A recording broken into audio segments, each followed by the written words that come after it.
大家好，欢迎回到大雁 Talk 频道。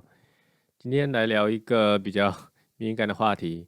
那就是去马来西亚会不会在海关被关小黑屋呢？其实我想说这个话题已经就是想了一段时间，但是一直不太敢讲，因为确实不是很好讲对，因为也很容易得罪人。但是这个确实是很多想去马来西亚、想来大马玩旅行的人非常关心的一个问题。就是在我去马来西亚的之前哈，我自己也是有一些耳闻，所以也上网查了一些资料什么的，所以这件事情其实对很多旅客来说都是蛮关心的、蛮重要的一件事情。嗯，所以我觉得还是有必要来聊一下。那么，首先我要说的是，这个问题其实不是那么简单，说一句话说到底会还是不会，因为其实它不可能说是一个很大的、很普及的一个状况。如果那样的话，那真的大家都不太敢了，对吧？但是你说它不存在吗？好像也不是，因为确实你可以看到很多的这样的事情的发生，包括去年的时候还出现过他们的这个官员到就是海关去解救一个中国籍的一个女性的一个新闻出来，当时也是蛮轰动的这件事儿。嗯，但是其实争论也蛮大的哈，各自也有支持的这个，就是老百姓有的是支持这个支持那个，但是更多的还是更支持这个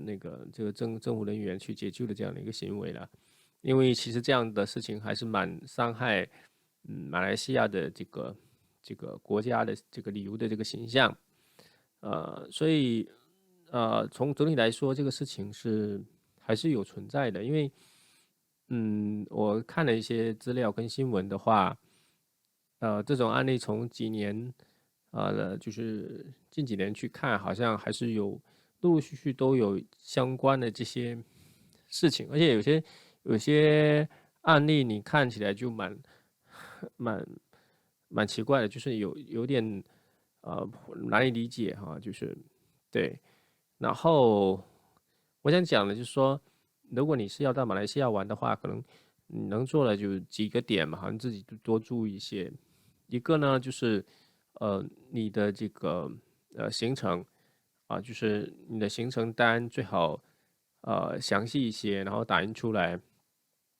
然后包括你的机票、来回机票，然后这个住酒店的这个这个表，然后尽量的详细吧。虽然我个人是当时也是做了这方面的这个表格，也做的蛮清楚的，但是我是觉得我确实觉得挺麻烦的，因为我也不知道是不是做的太多了，因为当时确实有这方面担心，所以我做的还比较仔细。但是这样就很麻烦，因为比如说你去像马来西亚这样的地方哈，这种国家你去旅行的话，你可能要去好几个城市，那不见得每个城市你能那么清楚的计划好，比如说我到底是玩3天还是玩4天，因为有的时候你到，比如说我去吉隆坡或者去槟城，我本来想待3天，觉得还不错，多待1、2天，这是很正常的，一点也不奇怪，对不对？但是你酒店酒店都订了，然后再来退货，再来这，其实也挺麻烦的。但是因为也是担心会出现说被关小黑屋啊，或被遣返或怎么样，或者至少说就是会在那边待一段时间，就是滞留啊，所以我也做的蛮详细的。那我觉得在我不是很了解的情况下，我觉得还是应该做的详细一点，这样会比较好一些。毕竟，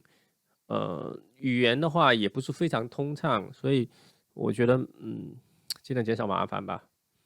这是一块。另外一个呢，就是说，你的护照哈，在这个通关以后，要注意一个细节，就是说它有个蓝色的章，就是你进去之后，它会给你盖章，在那个护照上会盖一个蓝色的章，但是有时候会出现没给你盖的状况，那到时候你回程的时候就会就会遇到一些麻烦，所以你一定要注意他有没有给你改，就是在那个当时的时候就去看，如果没有改，立刻让他补，